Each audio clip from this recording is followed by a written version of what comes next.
In this lecture, we'll study the switching characteristics of MOSFET. For this, we'll consider the diagram as is shown in the figure 1. Okay. So what do we have? We have a driving gate and then we have a main gate. Whatever is the output from the driving gate, it is fed as input to the main gate. Okay. Also, we have CL, that is defined as the load capacitance, which is present in between the driving gate and the main gate. Now, what is important to note over here is that CL is not just an external capacitance which is connected as load between the two gates. It is a combination of three capacitances. First, any external load capacitance which is connected as the load. Second, the capacitance which can be present in the path between the driving gate and the main gate, and third, the capacitance which is seen at the input of the main gate, the capacitance which is between the gate and the source, your VGS. Okay, sorry, the capacitance between the gate and the source, that is your CGS. Fine. So CL is basically the sum of all these three capacitances.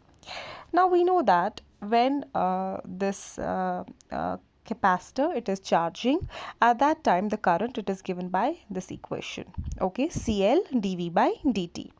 And when it is discharging, the current is the same, but it is shown by a negative sign. Negative sign means that the current is decreasing in nature when the capacitance is decreasing.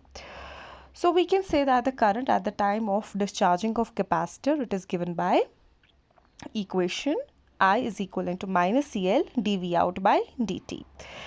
Fine. Now, we'll describe two things. First is the rise time and second is the fall time. What is the rise time? Rise time for a signal, it is defined as the time which is taken by a waveform to rise from 10% to 90% of its steady state value. What I mean to say is, for example, there is a signal that is rising in nature. Okay, that is changing in nature. So the time that is taken by the waveform to rise from 10%, here it is say 10%. Okay, at this point this is 90%. Okay, and this value is the steady state value. So the time that is taken by the signal to rise from 10% to 90% is called as the rise time, which is denoted as TR. Okay. Similarly, we have the fall time. What is fall time? Fall time is the reverse. If I have a signal which is it is coming down, then this constant value is your steady state value. Okay, here is the 90% mark, here is the 10% mark. So the time which is taken by the signal to come down from 90% of its steady state value to 10% is called as the fall time. So what is fall time? It is the time that is taken by a signal to fall from 90% to 10% of its steady state value is called as the fall time. So these are two things that we define. Now,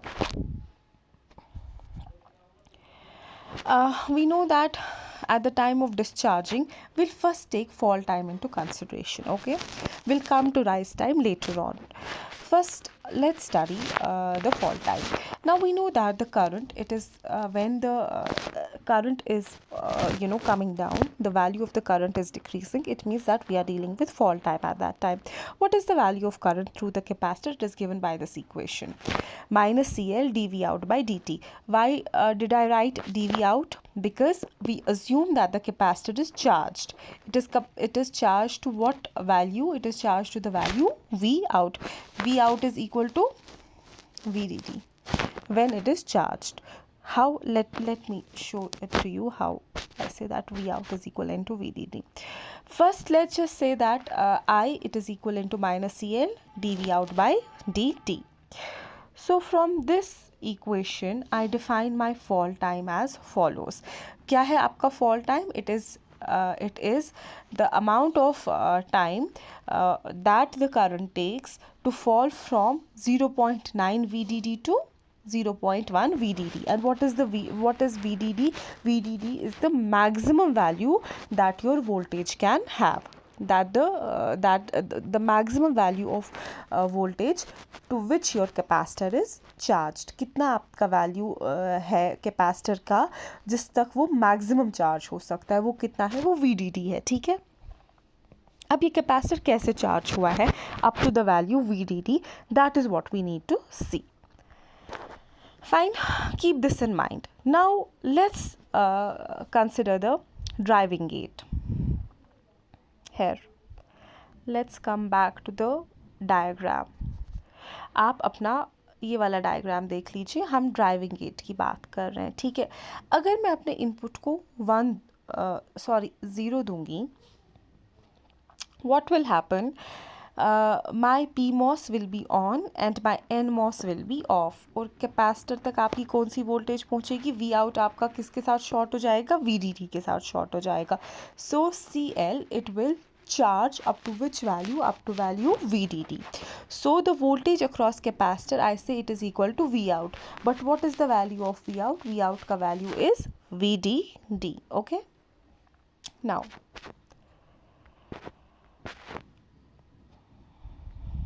fine.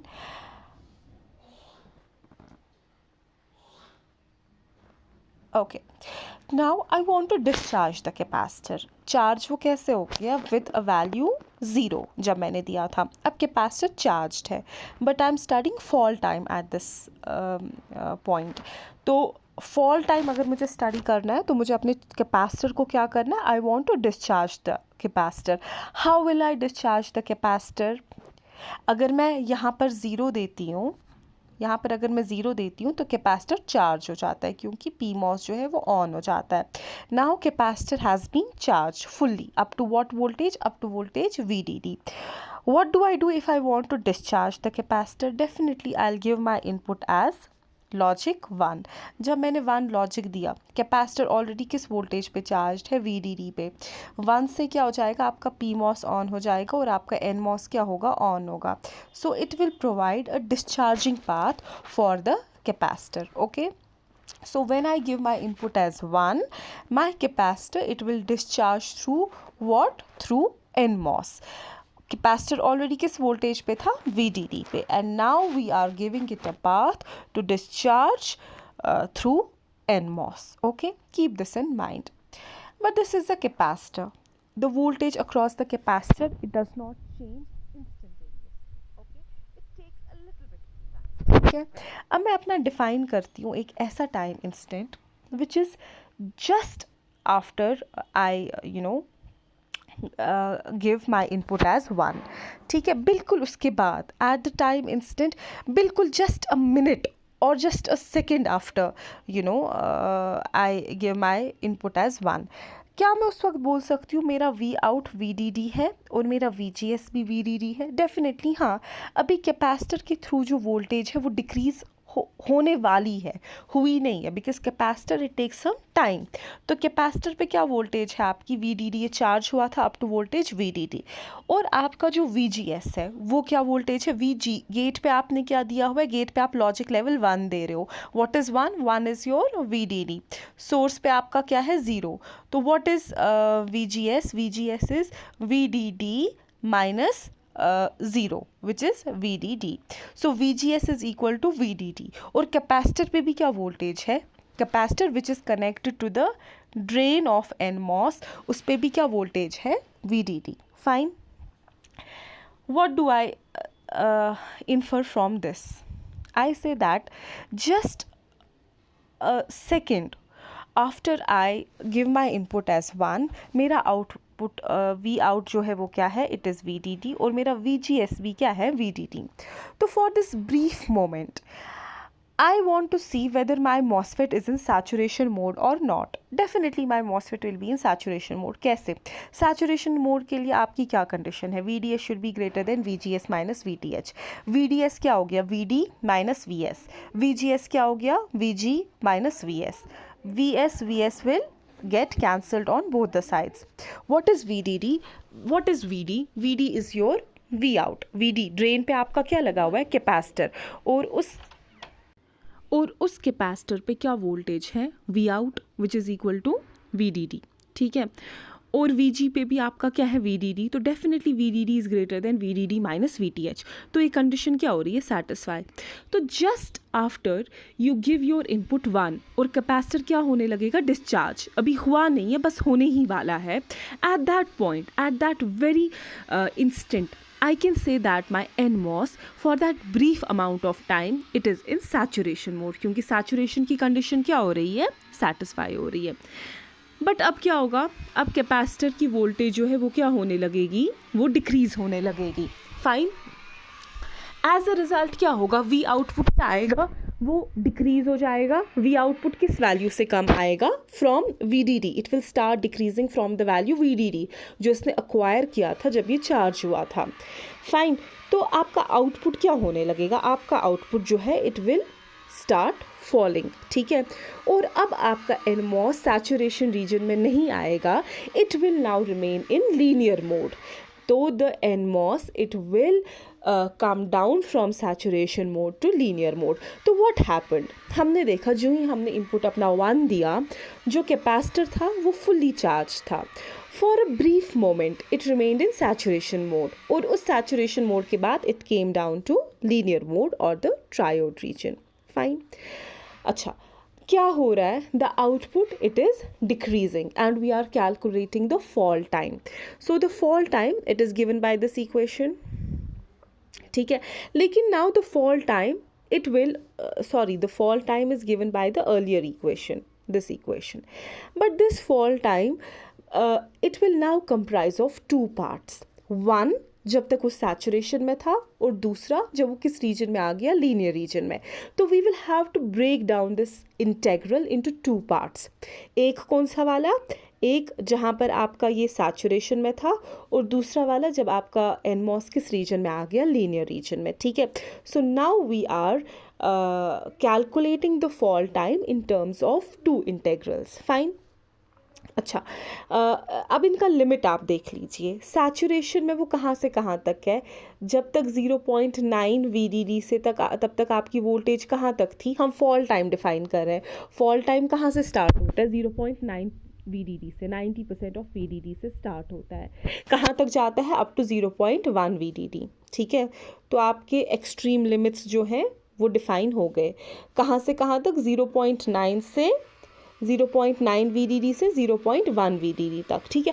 लेकिन इसके बीच में क्या होता है, इसके बीच में आपका NMOS जो है it switches from saturation to linear.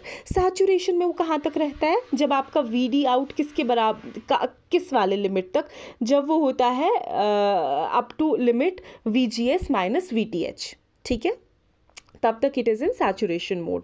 From 0.9 to VGS minus VTH it is in saturation mode. लेकिन जो ही ये VGS माइनस VTH से क्या आ जाता है, नीचे आ जाता है, it goes into linear. So linear के लिए जो आपकी लिमिट होगी, it will be from VGS minus VTH to 0.1 VDD। I hope you understood this. आपका जो V आउट है वो क्या है, आपका V out is basically your VDS, ठीक है, as you can see from the diagram. Let's go back to the diagram to make things clear.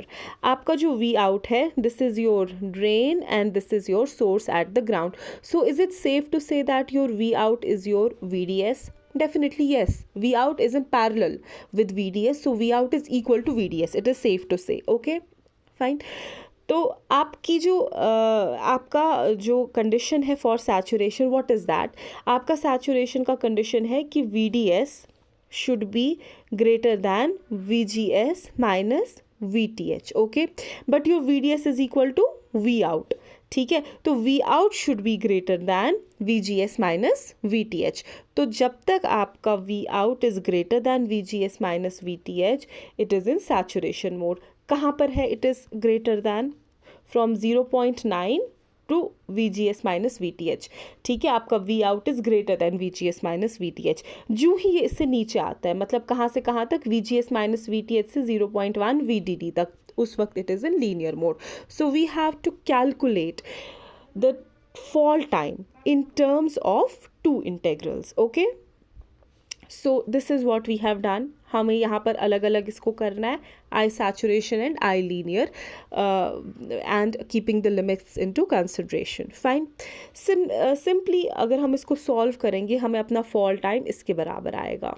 If you substitute all these values, you will get the equation of fall time as I've shown in this box. Okay, जहाँ पर n का value क्या है, VTHN by VDD, and then we can approximate TF fall time to be equal to K CL beta n by VDD, where K is all the other terms, they have been replaced with K. Okay, so this is an approximation of fall time. ठीक.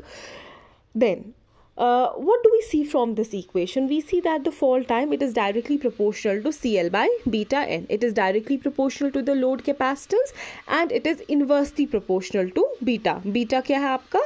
Beta is equivalent to mu C ox W by L. ठीक. Now what do we infer from this? हमें ये समझ आता है कि जो हमारा फॉल टाइम है it is directly proportional to the load capacitance. So in order to minimize the fall time, हम क्या चाहते हैं, हमारा फॉल टाइम कम हो जाए. हम चाहते हैं हमारी अब्रप्टली क्या आ जाए, नीचे आ जाए. ठीक है. अगर हमें अपना मिनिमाइज करना है अपना फॉल टाइम, तो हमें अपने CL को क्या करना है, CL has to be reduced. Okay, CL कौन सी वाली कैपेसिटेंस है, it is the total capacitance, external load capacitance, gate source capacitance of the main gate and the capacitance of the path between the two gates. तो इस total capacitance को हमें क्या करना है, कम करना है. और बीटा एन को हमें क्या करना है, इंक्रीज करना है. बीटा किसके बराबर है, mu N C ox W by L. तो विड्थ को अगर हम बोलते हैं लेंथ अगर हमने फिक्स रखी है फॉर अ पर्टिकुलर जनरेशन, तो विड्थ को हमें क्या करना है, इंक्रीज करना है. तब जाकर आपका बीटा क्या होगा, इंक्रीज होगा, और आपका TF क्या हो जाएगा, डिक्रीज हो जाएगा. Okay. So then I've redrawn the circuit and I've written what CL is. CL is not just the output load capacitance, but it also takes into consideration the input capacitance of the next gate and the routing path. Okay. Similarly, हम लोग अपना rise time भी calculate कर सकते हैं by symmetry. हम लोग it is safe to say that the rise time it is given by this. But rise time कब होगा, जब आपका capacitance charge होगा. आपका capacitance कब charge होता है, जब आपका PMOS on होता है. So for that we define P, where P is VTHP, that is the threshold voltage of the PMOS divided by VDT. Okay, and then by approximation we can say that the rise time is equal to KCL beta P, KCL divided by beta P into VDT. Okay. So this is the definition, this is the equation for fall time and this is the equation for rise time. Is fall time greater और is rise time greater, इन दो में से बड़ा कौन सा है. आपको पता है the mobility of the electron is greater, so उसका बीटा जो है वो बढ़ जाता है. Beta is equal to mu N C ox W by L. तो म्यू एन जो है वो बड़ा है, it is 2 or 3 times more as compare to mu P. तो बीटा एन भी जो है it is greater as compare to beta P.